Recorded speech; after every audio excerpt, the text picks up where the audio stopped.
existe un límite a la fuerza que hasta los más poderosos pueden aplicar sin destruirse a sí mismos. Calcular dicho límite es el auténtico arte de gobernar. El mal uso del poder es un pecado fatal. La ley no puede ser un instrumento de venganza, nunca un rehén y tampoco un refugio contra los mártires que ha creado. Uno no puede amenazar a un individuo y librarse de las consecuencias. Muad'Dib sobre la ley. Comentarios de Stilgar. Chani contemplaba cómo el desierto matutino se recortaba en la hendidura bajo el Siege Tabr. No llevaba desde el traje, lo que la hacía sentirse desprotegida en el desierto. La gruta de entrada del Siege estaba oculta en algún lugar de la escarpada pared del risco que se abría encima y detrás de ella. El desierto.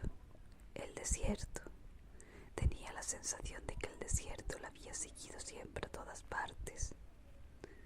Regresar al lugar no era como regresar a casa, sino más bien como darse la vuelta y descubrir que siempre había estado allí. Sintió una dolorosa presión en el abdomen. El nacimiento ocurriría pronto. Se esforzó por ignorar el dolor para disfrutar de ese momento sola en el desierto. La quietud del alma se extendía por todo el paisaje. Las sombras se desplegaban a lo largo de las dunas y las terrazas de la muralla escudo. La luz diurna se ocultaba aún tras alta escarpadura y teñía de azul el cielo por encima de ella. Emanaba de la escena un sentimiento de pavoroso cinismo que la había atormentado desde el momento en que se había enterado de la ceguera de Paul. ¿Qué hacemos aquí?, se preguntó. No era una hajra, un viaje de búsqueda. Paul no había venido a buscar nada a ese lugar, a excepción quizá de un sitio para que ella pudiera dar a luz. Se había rodeado de extraños compañeros para aquel viaje. Bigad, el enano Tleilaxu, Hyde, el Gola, que también podía ser la reencarnación de Duncan Idaho, Edric, el embajador navegante de la cofradía, Caius Ellen Moyan, la reverenda madre Bene Gesserit, a quien sin duda odiaba, Lishna, la extraña hija de Uthein, que no podía alejarse de las atentas miradas de los guardias, Stilgar, el decano favorito de los Naibs y su esposa favorita, Hara, Eirulan, Alia. El silbido del viento a través de las rocas acompañaba sus pensamientos. El desierto se iluminaba poco a poco con la luz del día, amarillo sobre amarillo, bronce sobre bronce, gris sobre gris. ¿Por qué una mezcla tan extraña de compañeros? Hemos olvidado, le había dicho Paul en respuesta a esa pregunta, que la palabra compañía significa originalmente compañeros de viaje. Somos una compañía, pero ¿qué valor tienen? Esa es la cuestión, dijo él, mientras giraba hacia ella sus cuencas vacías. Hemos perdido esa noción de la vida tan clara y sencilla. Si algo no puede ser embotellado, dominado, etiquetado o almacenado, decimos que no tiene valor. No me refería a eso, dijo ella dolida. Ah, querida, dijo él con tono tranquilizador. Somos tan ricos en dinero y tan pobres en vida. Soy malvado, obstinado, estúpido. No lo eres. Eso también es cierto, pero el tiempo ha entristecido mis manos. Creo haber intentado inventar la vida sin comprender que ya se había inventado, y había posado sus manos sobre el abdomen de Chani para sentir la nueva vida que latía en su vientre. Ella volvió a colocar ambas manos sobre su abdomen y se estremeció mientras lamentaba haberle pedido a Paul que la llevara hasta allí. El viento del desierto había agitado horribles hedores en las franjas de plantaciones que que anclaban las dunas al pie del risco. Sintió que la superposición de los Fremen se apoderaba de ella. Malos olores, malos tiempos. Encaró el viento y vio aparecer un gusano detrás de las plantaciones. Se alzó como la proa de un navío demoníaco. Atravesó la arena, olió el agua que era mortal para los de su especie y se hundió debajo del gran montículo.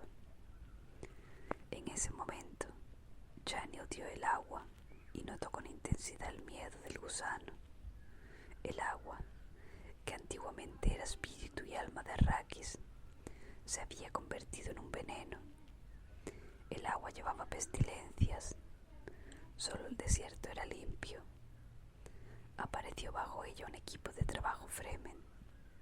Trepaban hacia la entrada media del Siege y Chani vio que tenían los pies manchados de barro. Fremen con pies manchados de barro. Sobre ella, los niños del Siege empezaron a cantarla a la mañana y sus voces surgieron de la entrada superior. Las voces le hicieron sentir que el tiempo huía de ella, como halcones que persiguen el viento. Se estremeció. ¿Qué tormentas había visto Paul con su visión sin ojos? Sintió en él la presencia de un hombre loco y despiadado, alguien cansado de canciones y polémicas. Observó que el cielo se había convertido en un cristal gris estriado de alabastro, con dibujos extraños creados por los caprichos del viento y la arena. Una línea de blanco incandescente al sur llamó su atención. Se puso muy alerta al interpretar las señales. Un cielo blanco al sur, la boca de Shai Hulud, una tormenta que se acerca, un gran viento. Sintió la advertencia de la brisa, un azotar de esquirlas de arena contra sus mejillas. El incienso de la muerte soplaba con el viento. Aromas del agua de los Kanats, vapor de arena, sílex, el agua. El agua era la razón por la que Shai Hulud lanzaba sus vientos de Coriolis. Aparecieron halcones en el risco donde se encontraba, en busca de abrigo contra el viento. Eran del mismo color marrón de las rocas, con marchas escarlatas en las alas. Chani sintió como el espíritu se dirigía hacia ellos. Tenía un lugar donde ocultarse. En cambio, ella no. Mi dama se acerca al viento. Se dio la vuelta y vio al Gola llamándola desde la entrada superior del Siege. La invadió un pavor Fremen. Podía llegar a entender una muerte limpia y el agua del cuerpo destilada para la tribu, pero no algo que había vuelto a la vida después de la muerte. La arena arrastrada por el viento azotó sus mejillas y las enrojeció. Miró por encima del hombro la terrible franja de polvo que cruzaba el cielo. El desierto había tomado un nuevo aspecto bajo la tormenta.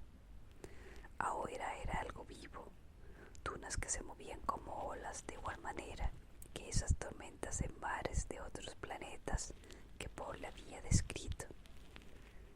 Vaciló presa de un sentimiento de transitoriedad con respecto a la vida del desierto. No era más que un segundo en relación con la eternidad. El oleaje de las dunas batía contra las rocas. La tormenta se convirtió en algo universal para ella. Todos los animales huían y el desierto quedó a expensas de sus ruidos más íntimos. El crepitar de la arena contra la roca, el silbido de las ráfagas de viento, los golpes de una roca arrancada de repente de una colina y de pronto, en algún lugar lejos del alcance de su visión, un gusano atrapado y arrastrándose con torpeza por la tormenta para abrirse camino a la desesperada hacia las secas profundidades. No era más que un instante de su vida, pero fue un instante en el que sintió que la tormenta barría todo el planeta, que se convertía en polvo cósmico y pasaba a formar parte de otros oleajes. Debemos apresurarnos, dijo el Gola, ahora justo detrás de ella. Sintió el miedo que anidaba en él respecto a su seguridad. Dentro de poco el viento será lo bastante fuerte como para arrancar la carne de nuestros huesos, añadió, como si pensara que necesitaba explicarle a ella lo que era una tormenta así. La preocupación que experimentaba el Gola hizo olvidar a Chani el miedo que sentía por él y se dejó conducir hacia los peldaños de roca que llevaban al Siege. Atravesaron la puerta estanca que protegía la entrada. Unos sirvientes cerraron los sellos de humedad tras ellos. Los olores del Siege invadieron sus fosas nasales. El lugar era un fermento de recuerdos olfativos. El olor a madriguera de los cuerpos hacinados, las ristras de ésteres de los destiladores, el aroma familiar de la comida, el silicio de las máquinas trabajando y sobre todo los demás, la omnipresente especia, la melange por todas partes. Respiró hondo. El hogar, dijo. El Gola apartó la mano de su brazo y se retiró a un lado. Una paciente silueta que parecía haber sido desconectada ahora que no se requería su uso. Sin embargo, observaba. Chani vaciló en la entrada del Siege, hostigada por algo a lo que era incapaz de ponerle nombre. Ese era su verdadero hogar. De niña había cazado allí escorpiones a la luz de los globos, pero algo había cambiado. Quizá deberíais ir a vuestros aposentos, mi dama, dijo el Gola. Una dolorosa contracción que parecía provocada por esas palabras estrujó su abdomen. Hizo un esfuerzo para que no se le notara. Mi dama, murmuró el Gola. ¿Por qué Paul teme el nacimiento de nuestros hijos?, preguntó ella. Es normal que tema por vuestra seguridad, dijo el Gola. Ella se llevó una mano a la mejilla enrojecida aún por el azote de la arena. Y no teme por los niños. Mi dama, Paul no puede pensar en un niño sin recordar que los Sardaukar asesinaron a vuestro primer hijo. Chani examinó al Gola. Un rostro impertérrito y unos indescifrables ojos metálicos. De verdad era Duncan Idaho esa criatura. Era amigo de alguien. Decía la verdad. Deberíais estar con los médicos, dijo el Gola. Volvió a sentir en él el miedo por su seguridad. Se dio cuenta de repente de que su mente estaba indefensa, dispuesta a ser invadida por percepciones traumáticas. Hyde, tengo miedo, murmuró. ¿Dónde está mi Usul? Lo retienen asuntos de Estado, dijo el Gola. Ella asintió y pensó en el equipo de gobierno que lo había acompañado en una gran escolta de ornitópteros. Se dio cuenta de improviso de lo que le inquietaba del Siege, la presencia de olores ajenos a él. Los administradores y ayudantes habían traído consigo sus olores ajenos, aromas a comida y a atuendos diferentes, a objetos de higiene personal distintos. Había en el lugar un trasfondo de olores. Chani se estremeció y reprimió una amarga carcajada. Hasta los olores cambiaban en presencia de Muad'Dib. Hay asuntos importantes que no puede dejar para luego, dijo el Gola, que interpretó erróneamente su vacilación. Sí, entiendo. Yo también he venido con todo ese enjambre. Recordó el vuelo desde Raken y admitió que no había esperado sobrevivir. Paul había insistido en pilotar su tóptero. Había conducido la máquina hasta allí sin ojos. Después de algo así, Chani sabía que nada de lo que hiciese Paul la sorprendería. Sintió otra punzada de dolor en el abdomen. El Gola notó cómo cogía aire y apretaba los dientes. Ha llegado el momento, dijo. Sí, ha llegado. No debemos retrasarnos, dijo él. La cogió por el brazo y la condujo con premura por la gran sala. Chani sintió el pánico que emanaba de él y dijo: «Aún hay tiempo». Él no pareció oírla. La manera de Ensuni de aguardar el nacimiento, dijo el tiempo que le incitaba a ir más deprisa, es esperar sin ningún propósito definido en un estado de mayor tensión. No hay que luchar contra lo que está ocurriendo. Luchar es prepararse al fracaso. No hay que dejarse atrapar por la necesidad de completar algo. Siguiendo ese camino, uno lo consigue todo. Mientras hablaba, alcanzaron la entrada de sus aposentos. Apartó los cortinajes que cubrían el acceso y gritó muy alto: «Jara, Jara, ha llegado el momento, llama a los médicos». Su llamada provocó carreras precipitadas. Hubo un gran revuelo de gente en medio de la que Chani se sentía como en una isla aislada y en calma, hasta que llegó la siguiente contracción. Hyde volvió a salir al pasillo y se tomó su tiempo para pensar en sus acciones. Le parecía hallarse clavado en un punto del tiempo donde todas las verdades no podían ser más que temporales. Llegó a la conclusión de que el pánico yacía bajo sus acciones. Un pánico centrado no en la posibilidad de que Chani podía morir, sino en que Paul podía acudir luego a él, abrumado por el dolor, para decirle que su amada se había ido. Algo no puede emerger de la nada, se dijo a sí mismo el Gola. ¿De dónde emerge este pánico? Sintió que sus facultades de mental habían quedado embotadas y lanzó un profundo y vibrante suspiro. Una sombra psíquica pasó sobre él. Se vio a sí mismo esperando algún sonido absoluto bajo esa oscuridad emocional. El chasquido de una rama en una jungla. Volvió a suspirar. El peligro había pasado sin hacer daño. Dominó sus poderes poco a poco y rechazó asomos de inhibición para luego ponerse en trance de conciencia mental. Lo forzó, que no era lo más apropiado pero sí necesario. Unas sombras fantasmales se agitaron en su interior y ocuparon el lugar de personas. Ahora era una estación de transferencia y selección para cualquier dato del que disponía. Su espíritu estaba habitado por criaturas de posibilidades. Pasó revista a todas para compararlas y juzgarlas. El sudor le empapaba la frente. Pensamientos deshilachados se hundían en las tinieblas de lo desconocido. Sistemas infinitos. Un mentat no puede funcionar sin darse cuenta de que trabaja en un complejo sistema de infinitos. El conocimiento fijo no es capaz de ceñir el infinito.